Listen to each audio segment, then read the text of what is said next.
Hello and good evening all.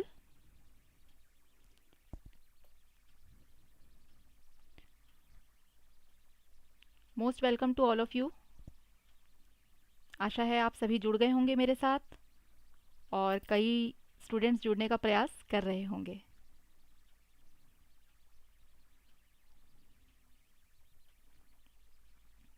जैसे जैसे आप जुड़ते जाएंगे आप अपना थम्स अप शो करेंगे या अपना नाम सेंड करेंगे जिससे मुझे पता चल जाएगा कि आप सब जुड़ते जा रहे हैं मेरे साथ। एक कंफर्मेशन है, एक आपका प्रेजेंट लगाने का ये तरीका है, मेरे साथ जुड़ने का, कन्वर्सेशन करने का ये एक तरीका है। तो आप सभी अपना अपना थम्स अप शो कर दें प्लीज़।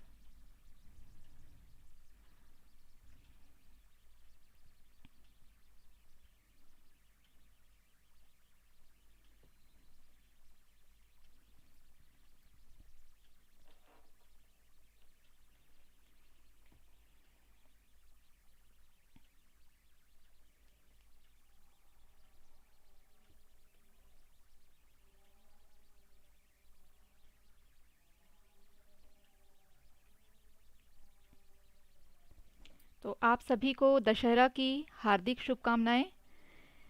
यह त्यौहार सत्य की जीत के रूप में मनाया जाता है और अहंकार, असत्य और बुराई के अंत के रूप में रावण का चित्रण किया गया है। रावण एक प्रतीक है या जिसको सिंबल कहा जाता है वो है। और कल हम दशहरा का त्यौहार मनाएंगे। कल हमारी क्लासेस ऑफ रहेंगी और परसों से फिर रेगुलर हमारी क्लासेस शुरू हो जाएंगी। 6 अक्टूबर से आज हमारा एक क्लास है और कल छुट्टी रहेगी आपकी दशहरा के उपलक्ष्य में। और 6 से आप रेगुलर रहेंगे क्लास में। तो रेगुलर हमारी जैसे चल रही थी क्लासेस उस तरह से चलेंगी और अब रेगुलर कोशिश करिए आप सभी अटेंड करने की, क्योंकि फिर 2-3 दिनों का डिस्टरबेंस आपको रहेगा दीपावली के टाइम में। तो कोशिश करिए कि रेगुलर क्लासेस आप जितना अटेंड कर सकते हैं उसकी कोशिश करिए और जल्द से जल्द जुड़िए ताकि हम क्लास जल्दी से शुरू कर पाएँ। तो आप सभी का बहुत बहुत हार्दिक स्वागत है। फिलअप फॉर्म जो है हमारी एक एजुकेशनल वेबसाइट है जहाँ पे आप सभी हमारे साथ काफ़ी दिनों से जुड़े हुए हैं और कई न्यू मेंबर्स हमारे साथ एवरीडे जुड़ते ही हैं। यहाँ पे आप लोगों को बहुत सारे कोर्सेज जो हैं फ्री ऑनलाइन कोर्सेज मिल रहे हैं जो बहुत ही फ़ायदेमंद है कि आप घर बैठ के ये सारे कोर्सेज कर सकते हैं और आपको कोई इसके लिए पे नहीं करना पड़ेगा, फ्री हैं ये सारे कोर्सेज। तो एक एजुकेशनल वेबसाइट से जुड़ने का फ़ायदा ये होता है कि जब आप क्लासेस अटेंड करते हैं, एक तो आपका कोई पे नहीं करना होता है, उसके बाद आप घर बैठ के आराम से अटेंड कर सकते हैं। मैंने आपसे ये भी कहा है कि अगर लाइव में किसी तरह के आप लोगों को कभी कोई इश्यूज़ आ जाते हैं कि आप रेगुलर लाइव नहीं अटेंड कर पा रहे हैं तो वीडियो के रूप में भी आप अटेंड कर सकते हैं। तो इसलिए ये आपके लिए बहुत फ़ायदेमंद है कि ये वीडियो में फिर आपका कन्वर्ट भी हो जाता है।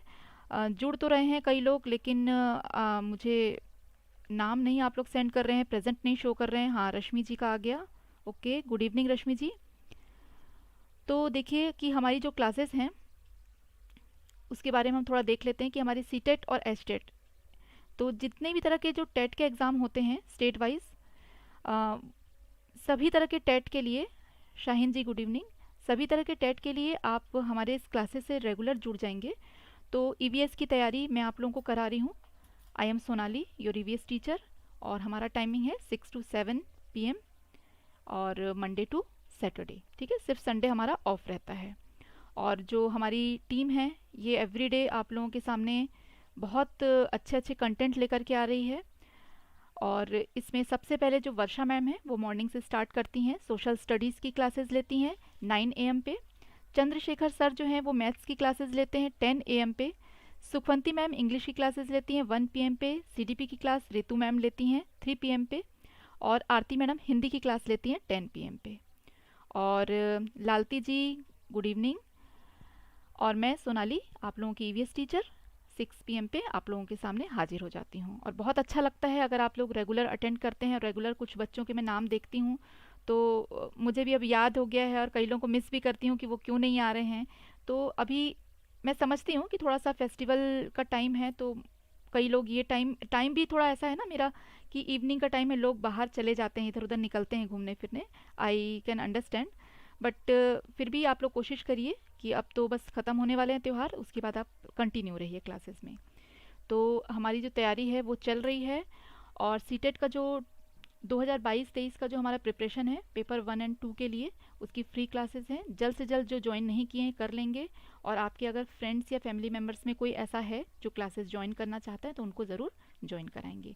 देखिए, ये रोज़ का एक रिचुअल होता है कि मैं आप लोगों को ये सारी चीज़ें रिपीट कर दूं, क्योंकि कई नए लोग भी हमारे साथ जुड़ते हैं जिन्हें क्लासेस के बारे में नॉलेज नहीं है, तो उनको एक इन्फॉर्मेशन मुझे एवरीडे ये 5 मिनट्स का देना ही होता है, इंट्रोडक्शन देना होता है कि हम क्या कर रहे हैं, क्योंकि नए जो आते हैं स्टूडेंट्स उनको इस बारे में पता नहीं होता है। तो एक करिश्मा जी हमारे साथ आज जुड़ी हैं। वेलकम करिश्मा जी, और गुड इवनिंग। तो आप लोग रेगुलर रहिए क्लासेस में, आप लोगों को बेनिफिट होगा। अगर आप क्लासेस मिस करेंगे तो आप खुद फिर सोचेंगे कि अरे क्या हुआ, हमारी तो ये क्लास में ये टॉपिक नहीं पढ़ा। तो वो मैं कोशिश कर रही हूँ कि हर कंटेंट जो है आपको प्रॉपरली ला करके दूँ, सारी चीज़ें आपको एवरीडे मिलती रहें, ठीक है। तो आगे बढ़ते हैं। हमारा जो टॉपिक चल रहा था वाटर के ऊपर, कि हमने लास्ट जो है वाटर की एक क्लास की थी, वाटर पार्ट 1 की। आज हमारा वाटर का पार्ट 2 है। तो देखिए, वाटर के बारे में हमने ये जाना था कि भाई वाटर हमारे लिए क्यों ज़रूरी है, क्या है वाटर के, जो भी उसके वाटर के रिसोर्सेज जो है हमको कहाँ से मिलता है, हमारा वाटर हमको कहाँ से मिलता है, रिसोर्स क्या है, इसके बारे में हमने जाना था। और अब आज हम जो है आगे बढ़ेंगे और इस टॉपिक को आगे ले जाएंगे। वाटर का जो टॉपिक है ये भी काफ़ी लंबा है, बहुत कुछ चीज़ें हैं जो मैं इसमें इंक्लूड कर रही हूँ। प्रतिमा जी गुड इवनिंग, और आप लोग रेगुलर रहिए। बस यही है कि जो आज नए मेंबर्स अगर हमारे साथ कोई जुड़ रहे हैं, जो फर्स्ट टाइम हमारी क्लास अटेंड कर रहे हैं, वो वीडियो के डिस्क्रिप्शन में जाएंगे तो आप लोगों को टेलीग्राम का लिंक मिल जाएगा, बिल्कुल बिल्कुल नीचे ही आप लोग को मिल जाएगा। उस पर आप ज्वाइन करेंगे, कोई चार्जेस नहीं लगेंगे। इस चीज़ को दिमाग से निकालिएगा कि हमारे कोई चार्जेस लग रहे हैं। ये सिर्फ आप एक ग्रुप में जुड़ जाएंगे, जिससे कि अगर कोई इन्फॉर्मेशन आपको देनी होगी तो मैं उसमें आराम से आप लोगों को कन्वर्सेशन कर सकती हूँ, इन्फॉर्मेशन दे सकती हूँ। आप लोग भी कांटेक्ट में बने रहेंगे मेरे साथ। अगर आप लोगों को कुछ पूछना है तो वो क्वेश्चंस वगैरह भी आप उसमें मुझसे पूछ सकते हैं, कि अगर टॉपिक आपको लग रहा है कि हमें क्लियर नहीं है, फिर से पढ़ाना है, तो आप पूछ सकते हैं। ये बीएड एंट्रेंस के लिए नहीं है लालती जी, ये जो है आपके टेट के एग्जामिनेशन के लिए है। बीएड में कुछ चीज़ें आती हैं इनमें से, बट सारी चीज़ें रिलेट नहीं करेंगी आपकी बीएड से। ओके, तो ये लालती जी का क्वेश्चन था कि ये क्लासेस बीएड एंट्रेंस के लिए है, तो उसका आंसर ये है कि ये सीटेट के लिए, एचटेट के लिए, किसी भी तरह का अगर आप टेट की तैयारी कर रहे हैं उसके लिए आपकी ये यूज़फुल होगी। और हमारी एक लिटिल मेंबर हैं ग्रुप में जो कि अभी क्लास 6 में हैं, जो अपनी ओलंपियाड की तैयारी कर रही हैं, उनके लिए भी ये काफ़ी यूज़फुल है। तो जो बच्चे ओलंपियाड की तैयारी कर रहे हैं उनके लिए भी ये काफ़ी फ़ायदेमंद होगी क्लासेस, क्योंकि बेसिकली क्वेश्चन इस टाइप के ईवीएस से आते हैं। रूपाली जी वेलकम है आपका भी। तो आगे बढ़ते हैं, टाइप ऑफ वाटर के बारे में आज हम पढ़ेंगे। मैंने आपको उस दिन बताया था कि हम जो टाइप ऑफ वाटर होते हैं वो बेसिस ऑफ मिनरल कंटेंट, उसमें मिनरल की मात्रा कितनी है, इस पर ये डिपेंड करेगा कि वो वाटर का टाइप कैसा है। जैसे हम अपने घरों में आरओ लगाते हैं तो उसमें एक वाटर का आप पीएच चेक करते हैं कि कितना है, बैलेंस होना चाहिए, मतलब पानी में तो वो एक बैलेंस चेक करके देता है कि इतना होना चाहिए पानी का जो पीएच है, उस हिसाब से हम उसको यूज़ करते हैं। तो देखिए, ये बैलेंस क्या चीज़ का है, मिनरल्स का है, कि मिनरल्स उसमें प्रॉपर आ रहे हैं कि नहीं। ऐसा तो नहीं है कि हमने वो आरओ फिट कर दिया अपने घर में तो उस आरओ के कारण हमारे सारे मिनरल्स ख़त्म हो गए। क्योंकि हमने जो लास्ट क्लासेस पढ़ी थी हमारे फूड चैप्टर से, उसमें हमने ये पढ़ा है कि मिनरल्स भी हमारे बॉडी में बहुत इम्पॉर्टेंट है। वो बहुत माइक्रो कंटेंट उसके होते हैं, बहुत कम मात्रा में होते हैं, लेकिन बहुत ही इम्पॉर्टेंट हैं। क्योंकि अगर आपके बॉडी में मिनरल्स की कमी हो जाती है तो उससे भी आपको कई तरह की प्रॉब्लम्स होती हैं। मंजा जी आपका भी बहुत बहुत वेलकम है, गुड इवनिंग। तो मिनरल जो है वो बहुत इम्पॉर्टेंट है, इसलिए हमको ये भी देखना होगा कि क्या हमारा जो हम यूज़ कर रहे हैं पानी पीने के लिए, ड्रिंकिंग वाटर जो हम यूज़ कर रहे हैं, क्या उसमें उतना मिनरल है कि हम उसको पिएंगे तो हमारी बॉडी में उन मिनरलों की जो कमी है उसको वो पूरा कर सकती है। तो मिनरल्स के जो कंटेंट हैं, कितना उसमें मात्रा है, उस हिसाब से वो पानी का जो है वो टाइप वो डिसाइड होता है। तो इसमें दो टाइप होते हैं, first one is hard water, second one is soft water. मतलब जिसको हम कहते हैं कठोर जल और मृदु जल, ठीक है। कठोर मतलब हार्ड और मृदु मतलब सॉफ्ट। तो ये दो तरह के हमारे टाइप होते हैं वाटर के। तो हम पहला टाइप पढ़ते हैं कि hard water, the water with naturally present mineral like magnesium and calcium with detectable amount is called hard water. तो इसमें फर्स्ट पॉइंट है, it is rich in minerals, no foam and lather from soap, sometimes prefer drinking water, hair and skin become dry, example ground water like deep wells. तो देखिए इसमें आप लोगों को मैं एक बार क्लियर कर देती हूँ कि आप कभी कभी देखिए अपने घरों में कई लोग के घर में हार्ड वाटर भी आता होगा, तो इसकी आप पहचान कैसे करेंगे। Suman ji good evening. और बहुत अच्छा लगता है जब आप आ करके अपना नाम सेंड करते हैं और गुड इवनिंग करते हैं, एक प्रेजेंट लगाते हैं, तो लगता है हाँ अब हमारी क्लास शुरू हो गई है, बच्चे आ गए हैं, मतलब एक उत्साह आता है, पढ़ाने में एक जोश आता है। और अगर बच्चे बिल्कुल साइलेंट बैठे रहें तो फिर मज़ा नहीं आएगा। जैसे हम जो क्लासेस, ये तो हमारी वर्चुअल क्लास हो गई, लेकिन जब हम ऐसे क्लासरूम टीचिंग जब करते हैं, आप में बहुत सारे ऐसे होंगे मेंबर्स जो टीचिंग ऑलरेडी कर रहे होंगे कहीं, तो आप बताइए कि अगर आपके क्लास में आप पढ़ा रहे हैं और बच्चे बिल्कुल शांत बैठे हों, कुछ ना बोलें, आप कुछ क्वेश्चन करें और वो कुछ रिप्लाई ना करें, तो आपको कैसा लगेगा? आपको बिल्कुल अच्छा नहीं लगेगा, सीधी सी बात है। तो उसी तरह से आप लोग भी कुछ कुछ करते रहते हैं, वहाँ से यस नो करते रहते हैं, कुछ क्वेश्चंस करते हैं, अपना प्रेजेंट शो करते हैं, तो मुझे भी लगता है कि हाँ मैं अकेले नहीं पढ़ा रही हूँ, आप लोग हैं मेरे साथ। तो ये एक साथ वाली बात होती है, तो हम इसी तरह से आपस में जुड़ सकते हैं, यही इसका मतलब हम तरीका यही है जुड़ने का। इसलिए मैं हमेशा कहती हूँ कि अपना प्रेजेंट शो करिए, तो मुझे भी अच्छा लगेगा पढ़ाने में, मुझे भी इंटरेस्ट आएगा, आपको पढ़ने में भी अच्छा लगेगा। एक जुड़ाव होना बहुत ज़रूरी है और एक भरोसा होना ज़रूरी है कि हाँ मेरे बच्चे रोज़ आ रहे हैं। उसी तरह से अगर मैं रोज़ आपके सामने नहीं आऊँगी तो आपको भी लगेगा कि टीचर हमारी रोज़ नहीं आ रही हैं। तो ये एक जुड़ाव जो है, ये जब तक हम साथ पढ़ रहे हैं तब तक होना बहुत ज़रूरी है, ताकि आप इजीली मुझसे कोई भी क्वेश्चंस कर सकते हैं।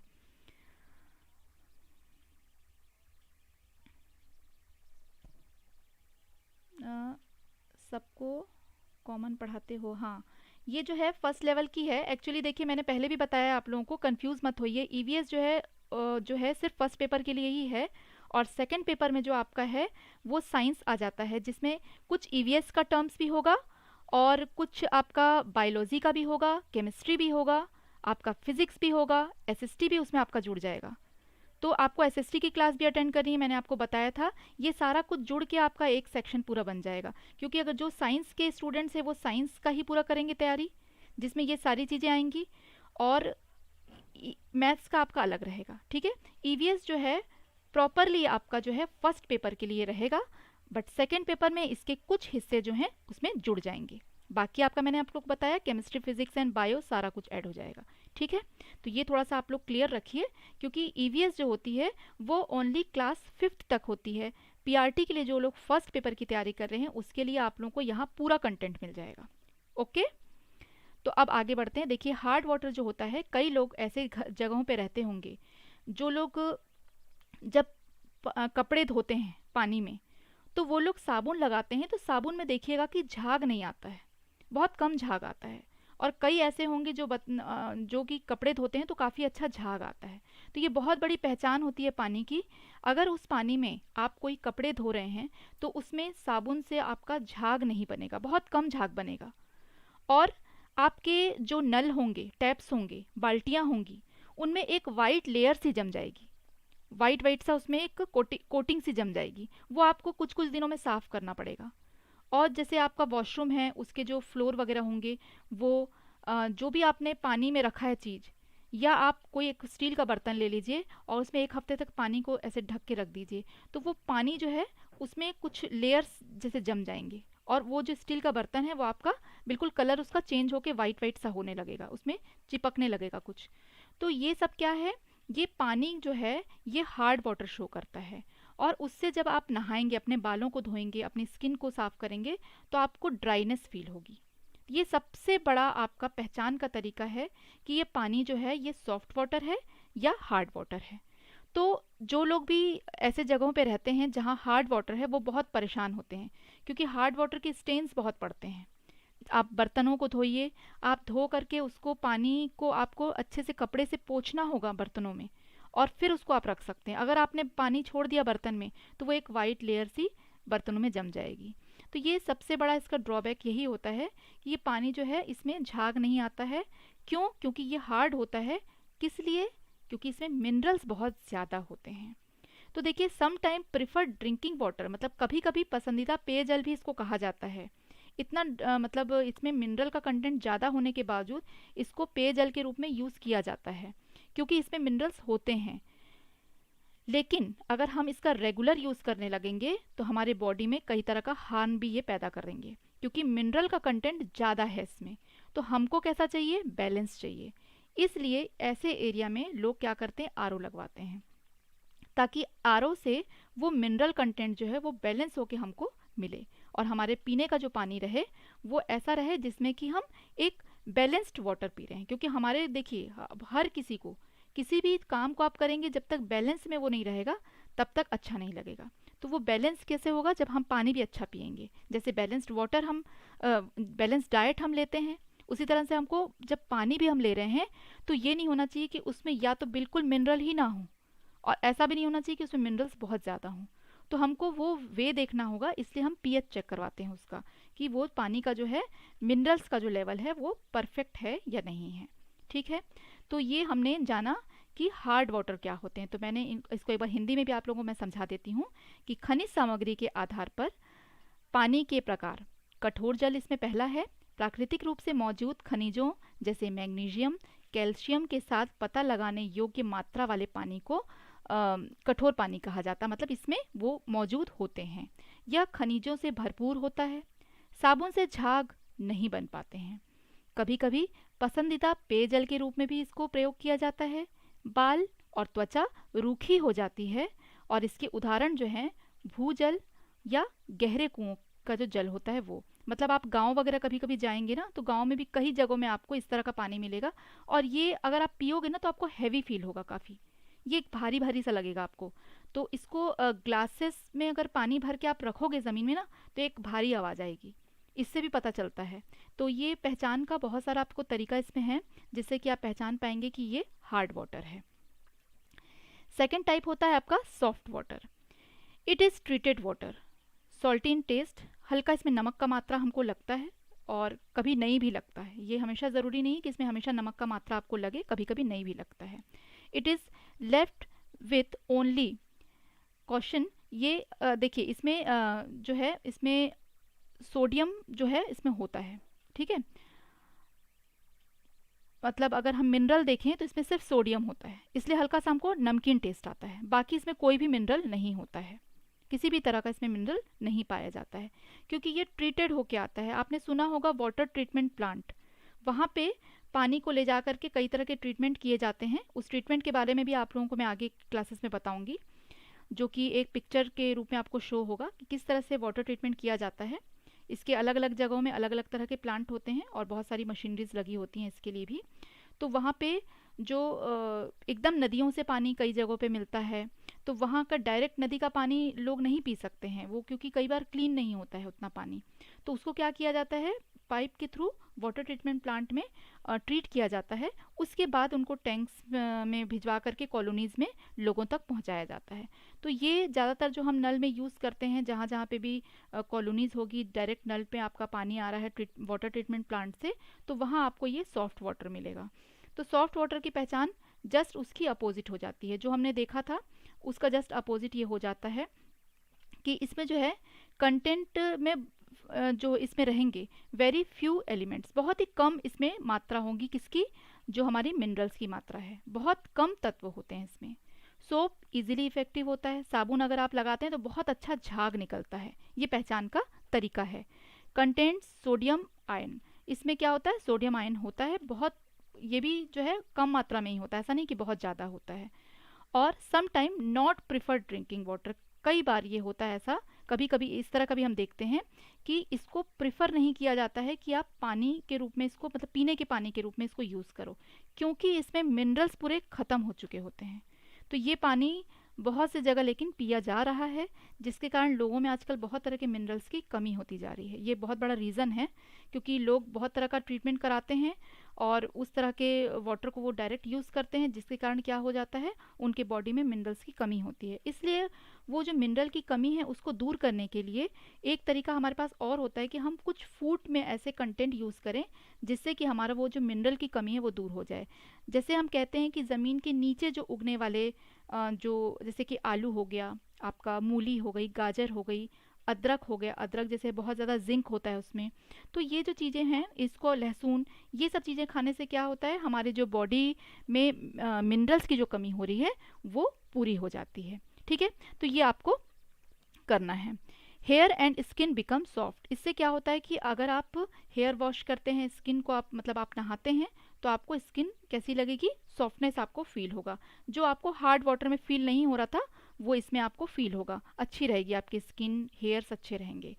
और एग्जाम्पल इसका हो गया रेन वाटर। रेन वाटर जो होता है उसमें किसी भी तरह के मिनरल्स नहीं होते हैं, और इसीलिए क्या होता है कि जब हम ये ट्रीटमेंट करते हैं, वाटर ट्रीटमेंट प्लांट वगैरह में भी ले जाते हैं पानी को, वो भी इसी तरह का हो जाता है, उसमें सारे मिनरल्स ख़त्म हो जाते हैं। तो ये दो तरह का जो पानी है ये लोग यूज़ करते हैं।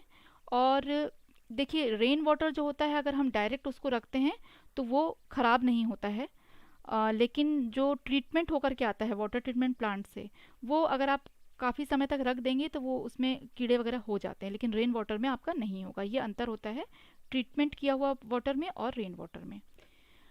तो इस तरह से हमने देख लिया कि टू टाइप्स ऑफ वाटर हैं, ये मिनरल के बेसिस पे मैंने आपको बताया। अब हम देखते हैं कि यूजेस ऑफ वाटर। देखिए, यूजेस ऑफ वाटर में जब छोटे बच्चों को पढ़ाया जाता है तो उनको बताया जाता है कि भाई आपको नहाने धोने के लिए चाहिए, कुकिंग के लिए चाहिए, क्लीनिंग के लिए चाहिए, आपको पौधों में पानी डालने के लिए चाहिए, ये सब बताया जाता है। लेकिन आगे हम अब जो पढ़ रहे हैं थोड़ा सा इससे आगे भी पढ़ेंगे कुछ चीज़ें। तो यूजेस ऑफ वाटर में हो गया कि our human body is made up of 70 to 80% of water. 70 से 80% तक जो हमारा शरीर है वो उसमें क्या है, पानी है। ये कई सारे टीवी एड्स में भी आप देखते होंगे कि ये दिखाया जाता है।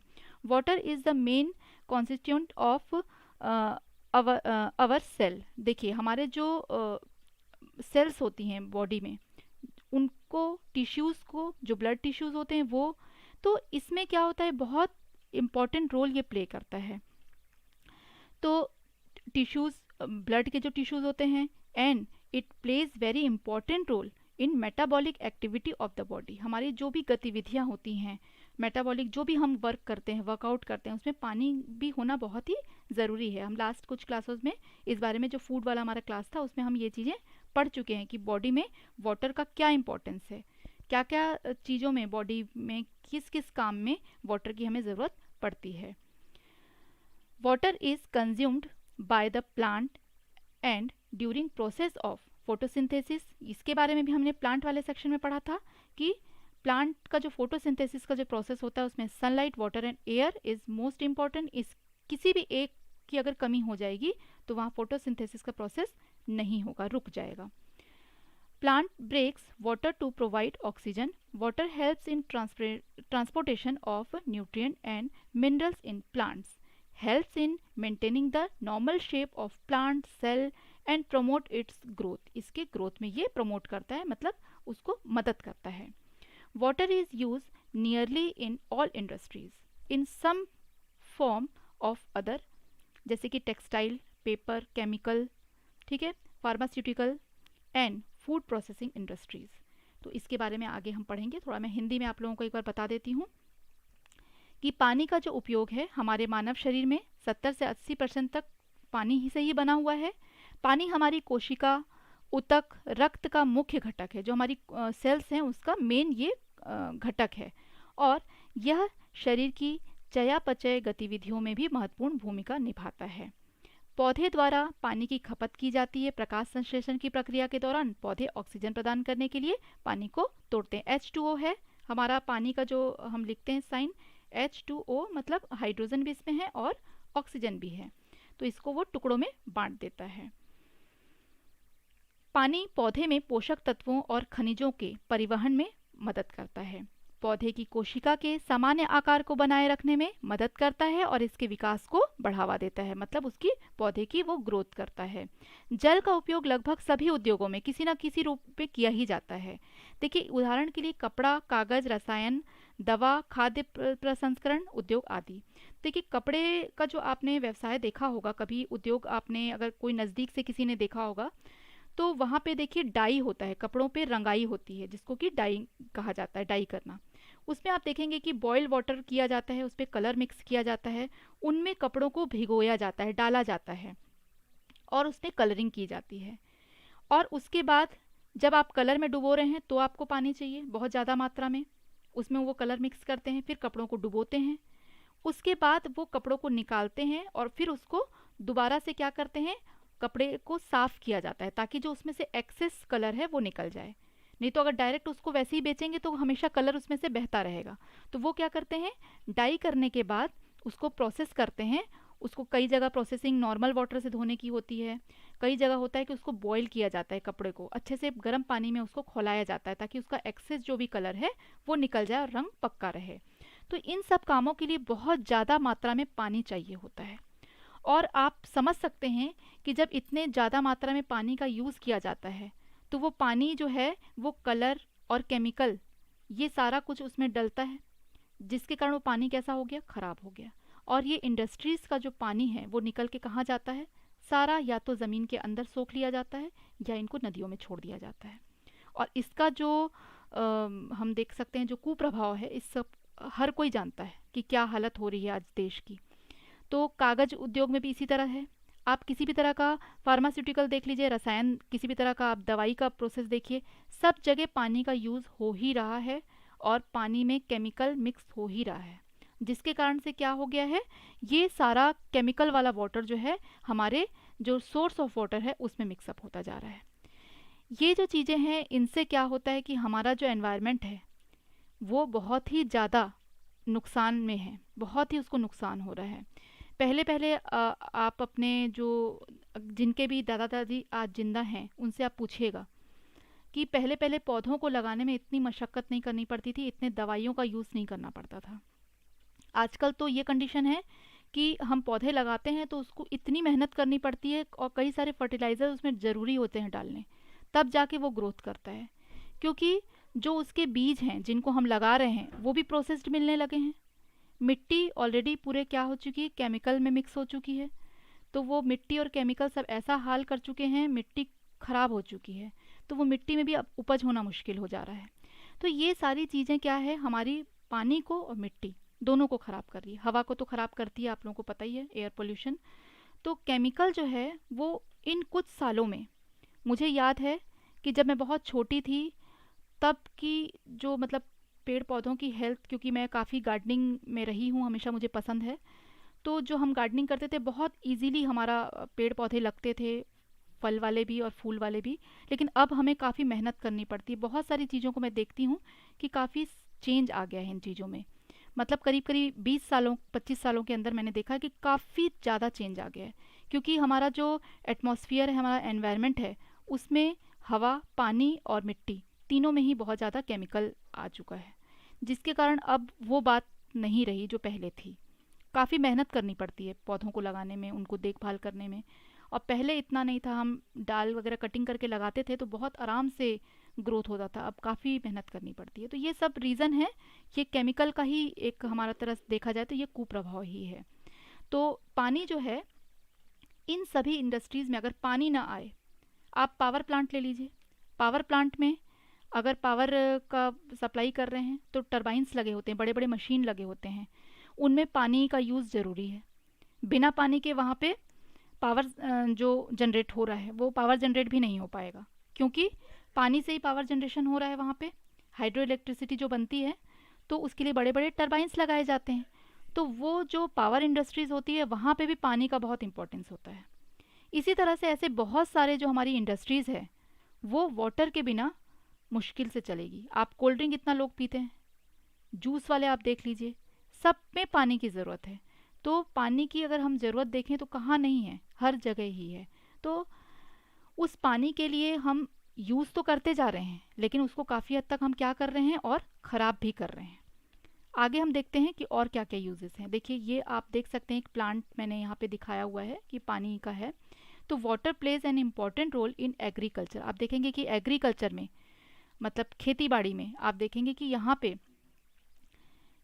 बिना पानी के काम नहीं चल सकता, क्योंकि पेड़ पौधों में आपको पानी देना ज़रूरी है। आपने फसलें लगाई हैं, क्रॉप्स के लिए भी आपको ज़रूरी है। आपने फार्म खोला हुआ है, वहाँ पे भी ज़रूरी है। आप किसी तरह का फूल पौधों का पूरा खेती कर रहे हैं, वहाँ भी ज़रूरी है। तो ये एग्रीकल्चर का जो जितना भी है, वहाँ इरिगेशन के बिना, मतलब सिंचाई के बिना आपका काम नहीं चल सकता। सिंचाई किससे होगी आपकी? वाटर से ही पॉसिबल है। Water can be also use for electricity generation, जो मैंने आपको बताया अभी कि इलेक्ट्रिसिटी जो जनरेशन है, टरबाइन जो हमारे लगे होते हैं बड़े बड़े, उसके थ्रू इलेक्ट्रिसिटी जनरेट होती है। Water is use in aquarium. In aquarium a pour is provided on the top surface through which air can enter, but in some aquarium air pumps is also seen. Air pump oxygen into aquarium, ये एक question है जो मैंने देखा हुआ था कि आया हुआ है क्वेश्चन भी, कि एक्वेरियम जो होता है, आप सभी ने देखा होगा एक्वेरियम जो मछली का टैंक होता है जिसमें कि बहुत सारी फिश होती हैं, कांच का होता है, और इसके अंदर एक पंप लगा हुआ था जिससे प्रेशर से हवा निकलता रहता है। तो वो सुंदरता बढ़ाने के लिए, मतलब उसमें ऑप्शंस थे कि सुंदरता बढ़ाने के लिए वो होता है, वो मछलियों के खेलने के लिए होता है, वो जो पंप लगा हुआ होता है, या किस रीज़न से होता है उसमें बताना था। तो उसमें एक ऑप्शन ये था कि उसमें मछलियों के लिए ऑक्सीजन प्रोवाइड करने के लिए। देखिए पानी में तो ऑक्सीजन होता है, लेकिन अगर पानी में मछलियाँ हम डाल के और छोड़ देते हैं तो वो एक टाइम के बाद पूरा ऑक्सीजन उसमें से ले लेती हैं मछलियाँ, और फिर उनको दोबारा ऑक्सीजन की ज़रूरत होती है। तो पानी का जब पूरा ऑक्सीजन ख़त्म हो जाएगा तो उनको ऑक्सीजन कहाँ से मिलेगा? तो वो जो पंप लगाया जाता है जिसमें से फुहारा जैसा निकलता है, वो मछलियों के खेलने के लिए या शो, एक्वेरियम का शो बढ़ाने के लिए नहीं होती हैं, बल्कि वो उनको ऑक्सीजन देने के लिए होती हैं। तो ये जो है वाटर को हम कई जगह देखते हैं, जो एक्वेरियम शॉप वगैरह होते हैं वहाँ पे भी वाटर का बहुत यूज़ होता है। अगर मछली पालन लोग कर रहे हैं, फार्म्स खोले हुए हैं, वहाँ भी बहुत ज़रूरत है।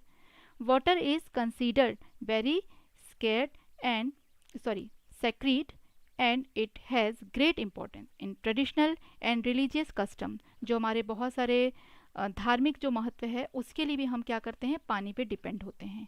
River like Ganga is worshipped and water is river of Ganga is use in religious custom and traditions. इसका हम एक बार हिंदी में भी देख लेते हैं ताकि आप लोगों को और आसानी हो जाए। जो हिंदी मीडियम से हैं वो भी इसको देखेंगे। मैंने दोनों तरह का ही कंटेंट रखा है, हिंदी और इंग्लिश, ताकि आप लोगों को किसी को भी कोई दिक्कत ना हो। देखिए यहाँ पे पावर जनरेशन के लिए दिखा भी रहा है कि एक टरबाइन है, नीचे रेड कलर का आपको एरो शो कर रहा है। जो टरबाइन है वो बहुत फास्ट घूमता है, और जो वाटर है वो डैम के थ्रू या किसी भी कैनल के थ्रू जो है पास होकर के उस टरबाइन में प्रेशर से पानी आता है, और टरबाइन जो है काफ़ी फास्ट घूमता है, जिसके कारण क्या होती है, इलेक्ट्रिसिटी जनरेट होती है, जिसको हाइड्रो इलेक्ट्रिसिटी कहा जाता है, क्योंकि ये पानी से बन रही है। तो ये भी आप एक पॉइंट याद रखिएगा कि दैट इज़ हाइड्रो इलेक्ट्रिसिटी, क्योंकि ये पानी से जनरेट हो रही है। और फिर ये जो जनरेटर में जाती है, फिर ट्रांसफार्मर के थ्रू डिस्ट्रीब्यूशन जो होता है आपका, जो बड़े बड़े आपके टावर्स लगे होते हैं, उसके थ्रू ये हमारे घरों तक उजाला पहुंचाती है। हमारे घर तक हम इलेक्ट्रिसिटी का जो डिस्ट्रीब्यूशन होता है वो पहुंच पाता है। तो ये एक छोटा सा मैंने आप लोग को पिक्चर शो कर दिया है, जो आपको इजीली समझ में आ रहा होगा कि वाटर जो है वो एक प्रेशर से आ रहा है, और टरबाइन काफ़ी तेज़ स्पीड से घूम रही है, और जिसके कारण हाइड्रो इलेक्ट्रिसिटी जो है वो जनरेट हो रही है, और फिर वो जनरेटर में जा रही है, और उसके बाद ट्रांसफार्मर के थ्रू, और फिर जो हमारे बड़े बड़े टावर्स लगे होते हैं हमारे तक वो पहुंच जाती है। इसको एक बार हिंदी में हम पढ़ लेते हैं। जल कृषि पशुधन प्रबंधन में महत्वपूर्ण भूमिका निभाता है। पानी का उपयोग बिजली उत्पादन और परिवहन के लिए भी किया जाता है।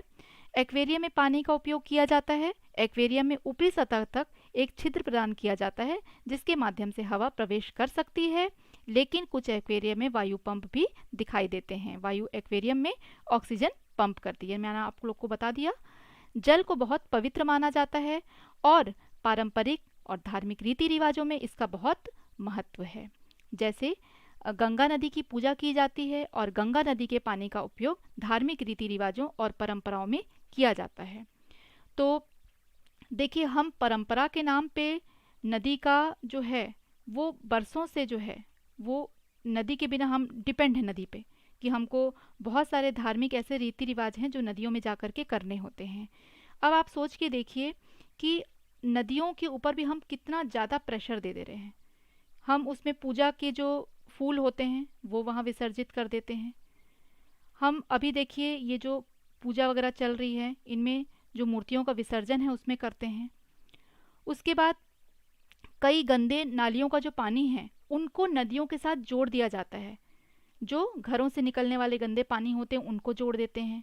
और कई सारे जो हैं जगह तो देखा गया है कि जो सीवरेज होते हैं, जो गटर्स होते हैं, उनको भी वहाँ से जोड़ दिया जाता है, जिसके कारण नदियाँ बहुत ही ख़राब हो जाती हैं। और बचा खुचा जो काम होता है वो फैक्ट्रीज़ और जो उनकी निकलने वाले जो वहाँ के गंदे पानी होते हैं उसके थ्रू हो जाते हैं, केमिकल वाले। तो इसलिए जो ये पानी का जो हमारा जहाँ से हमको सब कुछ मिल रहा है उसको ही हम क्या कर रहे हैं, अपने बेस को ही खराब करते जा रहे हैं एवरीडे। तो धार्मिक रीति रिवाजों के नाम पे कभी हम किसी दूसरे तरह से पानी को लेकिन क्या कर रहे हैं, मैला कर रहे हैं। जीवन हमारा वही है और हम अपने जीवन को ही क्या कर रहे हैं, धीरे धीरे खत्म कर रहे हैं। जैसे हमें पता है कि पेड़ पौधे काटेंगे तो नेचर को हम क्या कर रहे हैं, डिसबैलेंस कर रहे हैं, पर फिर भी हम क्या कर रहे हैं, पेड़ पौधों को काट रहे हैं, लगा नहीं रहे हैं, काटते जा रहे हैं। उसी तरह हमें पता है कि पानी के बिना हमारा जीवन असंभव है, लेकिन हम पानी को क्या करते जा रहे हैं, एवरीडे कुछ ना कुछ करते हैं और ख़राब कर रहे हैं। जिससे जो हो पाता है वो करके पानी को ख़राब करता है। तो ये बताइए कहाँ तक सही है? ये बहुत ही गलत है, जिसके कारण हमें आगे क्या करना पड़ेगा, इसका भुगतान हम सभी को करना पड़ेगा। कोई एक नहीं करेगा, इसका भुगतान हर किसी को करना पड़ेगा।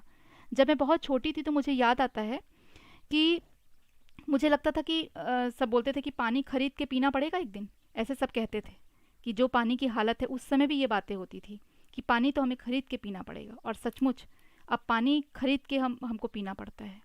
तो कई जगह कंडीशन ये होती है कि उनको अपने घरों में भी अच्छा पानी नहीं मिलता है तो वो बॉटल्स मंगवाते हैं। 20-20 लीटर के बॉटल्स आते हैं, 20 रुपये 30 रुपये जैसा भी वहाँ रेट होता है, 70 रुपये 80 रुपये तक भी वो क्या करते हैं, वो पानी खरीद के पीते हैं, क्योंकि पीने का पानी वहाँ पे नहीं मिल रहा है। वहाँ पे कोई वाटर ट्रीटमेंट प्लांट बना ले रहा है पर्सनल इस तरह से बना करके और वहाँ डिस्ट्रीब्यूशन करता है। तो उस एरिया में अगर वो अकेला डिस्ट्रीब्यूटर है तो उसकी इच्छा है वो जितने भी रुपए में चाहे उतने रुपए में उसको बेच सकता है। तो वो उस डिस्ट्रीब्यूटर की इच्छा हो जाती है कि मेरी इच्छा है तो मैं इसको 10 रुपये में बेचूं और मेरी इच्छा है तो मैं इसको 50 रुपये में भी बेचूं। तो ये मोनोपोली भी देखी जाती है। तो देखिए कि ये कंडीशन अब है, तो आगे आने वाले और 20 सालों में 25 सालों में क्या कंडीशन हो जाएगी, बहुत ही ज़्यादा बुरी कंडीशन होगी। तो वो पानी के बॉटल्स हम खरीदते हैं, प्लास्टिक बॉटल्स लेते हैं, उनको फेंक देते हैं। पानी भी खरीदना पड़ रहा है, बॉटल से हम गंदगी भी फैला रहे हैं। तो कितना ज़्यादा हम नुकसान खुद का भी कर रहे हैं, पर्यावरण का तो करते ही हैं और साथ साथ खुद का हम करते ही जा रहे हैं। आगे बढ़ते हैं। इसमें एक हमारा ये टॉपिक आता है जो बहुत इंपॉर्टेंट है और एग्ज़ाम में कई बार इससे क्वेश्चंस पूछे जाते हैं, इसको मैंने ऐड कर लिया है। रिलेटेड टू सी वाटर है ये। और दांडी मार्च जो है ये 12 मार्च से स्टार्ट हुआ था और 6 अप्रैल 1930 तक आपका ये चला था। तो ये जो है पूरा एक साल इसमें चला था, मतलब 12 मार्च 1929 से स्टार्ट हुआ था ये और 6 अप्रैल 1930 तक ये चला था। तो ये जो दांडी मार्च है इसका कारण मुझे कोई बता सकता है कि क्या कारण था, दांडी मार्च क्यों किया गया था? शॉर्ट में बताइए, जितना शॉर्ट आप लिख सकते हैं बताइए। पूजा जी नमस्ते, आज आप थोड़ी लेट हो गई हैं।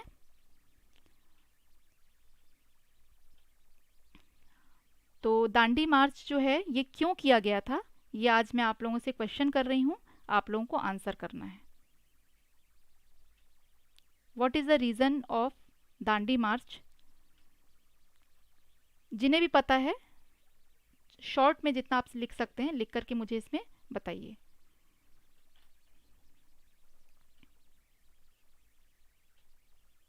एक बार मैं क्वेश्चन और रिपीट करती हूँ कि दांडी मार्च क्यों किया गया था?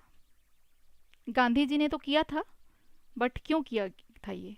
क्या कारण था, इसका रीज़न क्या था? हाँ जी, यास्मीन जी ने लिखा है नमक के लिए, बिल्कुल राइट। और कोई आंसर करना चाहता है कुछ? पूजा जी ने लिखा है नमक कानून। आ, विजय जी ने लिखा है Gandhi decided to mount a highly visible demonstration against हाँ, salt tax by marching. Yes, ये बिल्कुल सही आंसर है। सॉल्ट के ऊपर क्या लगा दिया गया था? टैक्स लगा दिया गया था, है ना। तो ये इसका रीज़न था। और आप सभी का आंसर सही है, यास्मीन जी का आंसर भी सही है, पूजा जी का भी, विजय जी का भी। और समुंदर किनारे तो पानी जम, salt tax, yes, salt tax. ठीक है, तो ये आप लोग को पता ही है, तो आप लोगों के लिए और अच्छा हो जाएगा, एक बार रिवाइज हो जाएगा। और ये टॉपिक जो है ये एग्जाम में पूछा जाता है, ठीक है, इसलिए मैंने इसको ऐड कर लिया था इसमें। तो ये सी वाटर से रिलेटेड है। आप देखते होंगे कि जो समुद्र किनारे की जो जगह होती है वहाँ पे आसानी से पानी बहुत अवेलेबल है, तो वो कुछ चबूतरे से बना लेते हैं ऊंचे ऊंचे, और उनमें अलग अलग खाने बना लेते हैं। जैसे कभी कभी आप अपने फर्श बनवाते हैं, सीमेंटिंग करवाते हैं, तो आप पतले पतले रेत के मेड़ जैसे बना के उसमें पानी भर के रखते हैं ना, उसी तरह का ये लोग बना लेते हैं। थोड़े से गहरे रहते हैं, और बहुत ज़्यादा भी गहरे नहीं और बहुत ज़्यादा ऐसे नहीं रहते हैं ऊंचे, तो हल्के गहरे रहते हैं। और उसमें क्या करते हैं, समुद्र का पानी भर दिया जाता है, और धीरे धीरे क्या होता है, वो जो पानी है वो इवेपोरेट हो जाता है, वाष्पीकृत हो जाता है, और नमक जो है वो नीचे बच जाता है। तो वो तो रहता है रॉ सॉल्ट रहता है, उसको फिर मतलब प्रोसेस किया जाता है फैक्ट्रीज में, और उसको क्लीन करके फिर खाने के यूज़ में लाया जाता है। तो ये जो सॉल्ट बनाने का जो काम है, ये समुद्र किनारे के जो लोग हैं, गुजरात की बात मैं आपको बता रही हूँ कि वहाँ पे ये किया जा रहा था, और काफ़ी समय से ये काम चलता था। जिसको कि जब हमारे जो ब्रिटिश आ गए, उन्होंने मना कर दिया कि आप नहीं कर सकते, और करेंगे तो आपको टैक्स देना पड़ेगा। तो अब वो उतनी कमाई करेंगे तब तो टैक्स देंगे, बिना कमाई, इतने कम कमाई में वो टैक्स लोग कहाँ से भरेंगे? उससे तो उनकी खुद की कमाई, किसी तरह से उनका रोजगार मिल रहा है। तो उनको उनकी ही ज़मीन पे कहा जा रहा है कि आप अपने इस काम के लिए टैक्स दीजिए। तो ये जो है, ये वहाँ के लोगों के लिए बहुत ही दयनीय दशा हो चुकी थी कि वो टैक्स कहाँ से करेंगे। और कई लोगों को इसके लिए जेल में भी डाल दिया गया था, यहाँ तक भी मतलब कदम उठाए गए थे। जिसके कारण गांधी जी ने क्या किया था, एक हमेशा से उनका यही रहा है कि अहिंसा के पथ पे चलना है। उन्होंने किसी तरह का कोई हंगामा नहीं क्रिएट किया, उन्होंने एक मूवमेंट किया था और मार्च किया था उन्होंने, जिसको कि दांडी मार्च के नाम से जाना जाता है। इन 1930 में महात्मा गांधी जो है उन्होंने 24 डेज तक जो है वो मार्च किया था, और साबरमती आश्रम से लेकर के दांडी एक विलेज था, वहाँ तक ये जो मार्च हुआ था वो किया गया था।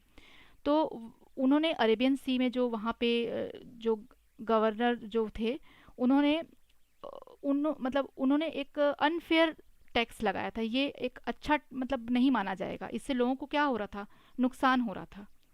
तो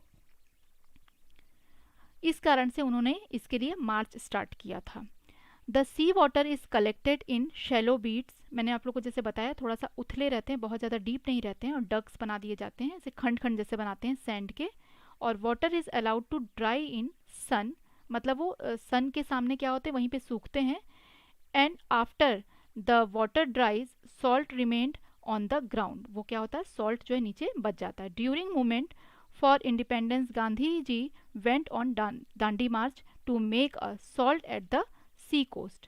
during that time law did not allow, वहाँ का जो लॉ था, वहाँ के जो अधिनियम थे, नियम थे, कानून थे, वो अलाउ नहीं कर रहे थे Indian people to make salt themselves.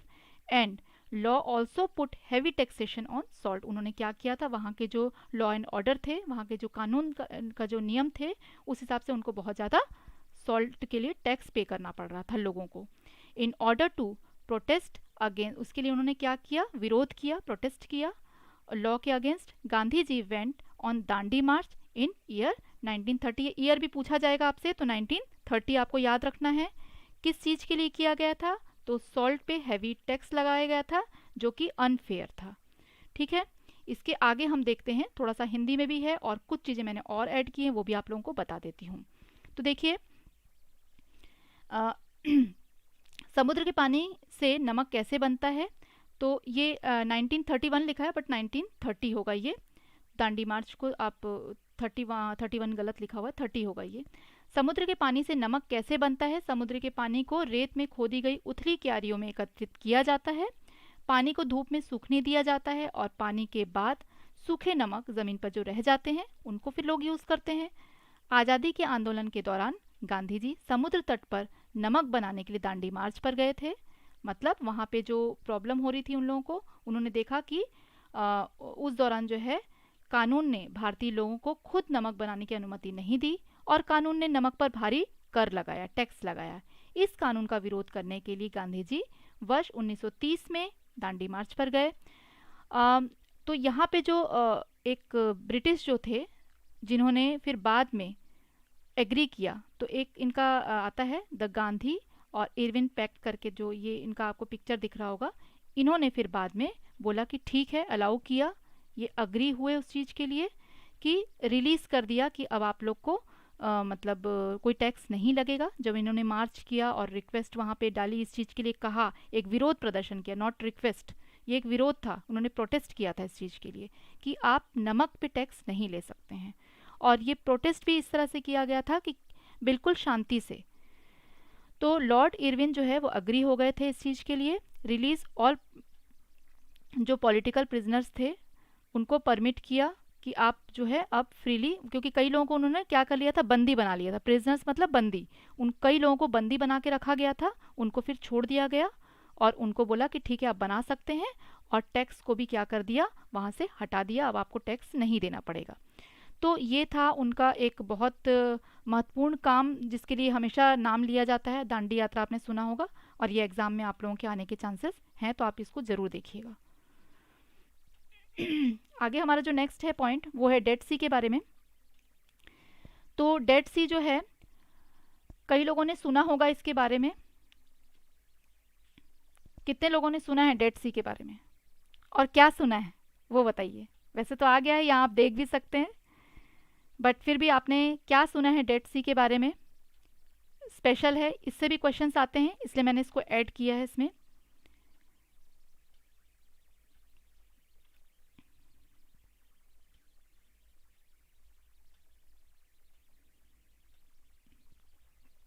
एक तो सभी समुद्रों से सबसे ज़्यादा खारा डेड सी का ही पानी है।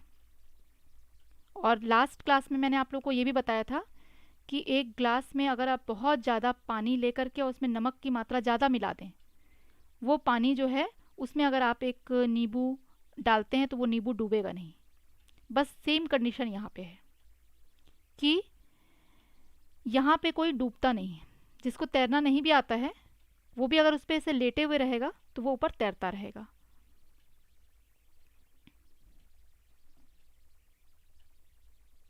हाँ, नमकीन तो होता है पर ये कुछ ज़्यादा, बहुत ज़्यादा इसमें नमक है। हाँ, it has a large amount of salt in it. Yes, इसमें बहुत ज़्यादा मात्रा में पानी होता है। कितने मात्रा में होता है वो भी इसमें लिखा है, मैं आप लोगों को बता देती हूँ।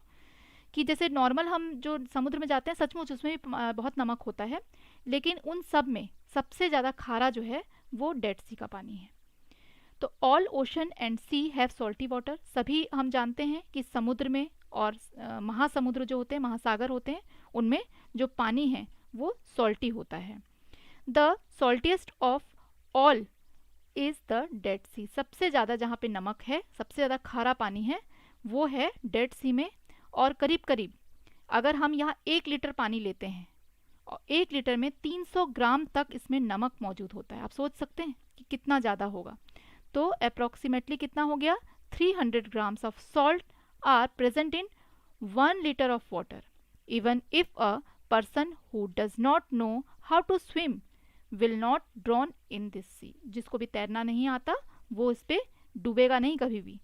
और हाँ, आंसर इसमें लिखा भी है, and no one can sink in it. Yes, कोई भी इसमें डूब नहीं सकता, हर कोई इसमें फ्लोट करेगा। तो ये आपको एक पिक्चर भी शो हो रहा है। तो बहुत लोग यहाँ पे क्या करते हैं, घूमने भी जाया करते हैं और इन्जॉय करने की, अरे हम देखते हैं कि हम कैसे नहीं डूबते। तो ये भी क्वेश्चन आपका आता है, तो ये इसके पॉइंट याद कर लीजिएगा कि 1 लीटर पानी में 300 ग्राम जो है वो नमक इसमें मौजूद होता है। और ये सबसे ज़्यादा खारा पानी जो है डेड सी में है, जिसको हिंदी में मृत सागर कहा जाता है, और उस पे व्यक्ति जिसको तैरना नहीं आता है वो डूबेगा नहीं, वो तैरता रहेगा। ठीक है, तो ये बहुत इंपॉर्टेंट था, इसलिए मैंने ऐड किया था। अब जो है हम देखेंगे कंजर्वेशन ऑफ वाटर। और एक मिनट,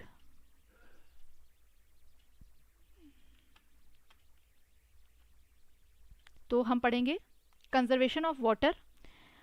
ये जो है हमारा, अब कल की जो क्लासेस होंगी उसमें हम ये पढ़ेंगे कि कंजर्वेशन ऑफ वाटर कैसे होता है। ठीक है, हमको जल का संरक्षण किस प्रकार से करना है ये हम जानेंगे, क्योंकि देखिए जल जो है ये हमारे लिए बहुत इंपॉर्टेंट है।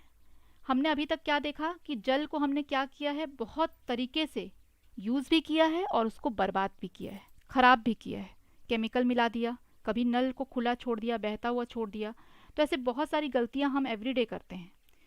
तो अब हम देखेंगे कि इसको हम कंजर्वेशन किस तरह से करें, संरक्षण कैसे करें। हम जल को संरक्षित करना भी बहुत ज़रूरी है, जो हम कल की क्लास में, अब कल तो सॉरी छुट्टी रहेगी आपकी दशहरा की, परसों की जो हमारी क्लासेस होंगी उसमें हम देखेंगे कि जल का संरक्षण जो है वो किस तरह से किया जाएगा। ठीक है, तो देखिए आप लोग ये जितनी भी चीज़ें मैंने बताई हैं इसको देखिएगा। एक दांडी मार्च वाला जो है ये ज़रूर देख के जाइए आप, एकदम अच्छे से डेट देख लीजिए कहाँ से कहाँ तक ये किया गया था, साबरमती आश्रम से और दांडी जो विलेज था वहाँ तक किया गया था। ऐसे करके आप इन कुछ मेन पॉइंट्स हैं इनको आपको याद रखना है।